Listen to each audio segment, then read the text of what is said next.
ညိုဆုပ်ဟဲ့ဒါခွဲကျွေးတာလားလူကျွေးတာလားကျွေးတာကိုစားခိုင်းတာလို့ဒါမရနဲ့ခွဲမ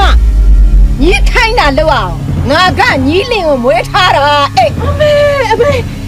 လူများခွေးမတဲ့ရှင်ကတော့လေထမင်းကျွေးရလက်ကိုတဲ့ကြတဲ့ခွေးမကြီးမိမဆုံးမဖမဆုံးမဆိုတာဒါမျိုးပေါ့ညီတို့ဝစ်လေအောင်ပါပါညီလာခလေးမွေးအောင်ပါပါဟဲ့မနိုင်မရှိနေမှမရှိလာပြောနေနဲ့ရှင်မစကားမိတ်တာမမိတ်နိုင်ဘူးမိတ်တာလို့ပြောနေတယ်မမိတ်ဘူးညီခလေးမွေးအကောင်းလေးမွေးလာမှာမဟုတ်ဘူးဒီမိမအေးဟာညီတို့ဖျားရရင်အိုးနာလိမ့်မယ်ကြည့်နေ